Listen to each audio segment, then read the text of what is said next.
தமிழில் ஒரு பாரம்பரிய சொல் உள்ளது, வேளம். இந்தச் சொல் தமிழ் கல்வெட்டுகளில் பல இடங்களில் இடம்பெற்றுள்ளது. ஆனால் இன்று இதைப் பற்றிய தவறான புரிதல் பரவியிருக்கிறது. சில வரலாற்று குறிப்புகள் மற்றும் ஆய்வுகளின் அடிப்படையில் வேளம் என்றால் போரில் கைப்பற்றப்பட்ட பெண்களை குடியமர்த்திய இடம் என்று சிலர் தவறாக கூறியுள்ளனர். இது வரலாற்று ஆதாரமற்ற, பொருளிழந்த தவறான விளக்கம் ஆகும். ஏனென்றால் அந்த கால கல்வெட்டுகளில் இதனை ஆதரிக்கும் எந்த ஓர் தகவலும் இல்லை. புரட்சிகரமான உண்மை என்னவென்றால், வேளம் என்ற சொல் அரச குடும்பத்தினர் அல்லது அரச மனைவியர் பெயரில் வழங்கப்பட்ட ஊர்கள் அல்லது சமுதாயங்களை குறிக்கிறது. உதாரணமாக, உத்தமசீலியார் வேளம், பாண்டி வேளம், உய்யக்கொண்டான் வேளம் ஆகியவை அந்தந்த அரசரின் பெயர்களில் உருவாக்கப்பட்ட நிலப்பகுதிகள். இவை எதுவும் போக மையங்கள் அல்ல என்பதை கல்வெட்டுகளில் உள்ள தகவல்களே நமக்குச் சொல்கின்றன. அந்த வேளங்களில் வாழ்ந்தவர்கள் ஆலயங்களுக்கு பெரும் நன்கொடைகள் வழங்கியதற்கான பதிவுகள் கல்வெட்டுகளில் உள்ளது.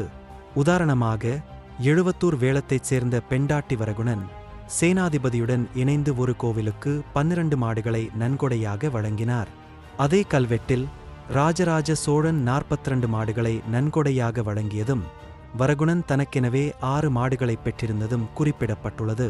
இது அந்த வேளங்களில் வாழ்ந்தோர் சமூகத்தில் உயர்நிலை பெற்றவர்களாக இருந்தனர் என்பதையும், வேளம் என்பது ஒரு நிர்வாக மற்றும் சமுதாய அமைப்புடன் தொடர்புடைய சுதந்திரமான ஊர்கள் என்பதையும் நிரூபிக்கிறது. மேலும், பெண்டாட்டி என்ற சொல் அரச குடும்பத்தின் பணிக்கழகத்தில் பணியாற்றிய பெண் நிர்வாகியை அல்லது பொறுப்பாளரை குறிக்கும். ஆண் பெண் இருவரும் சமமாக கல்வெட்டுகளில் இடம்பெற்றுள்ளனர்.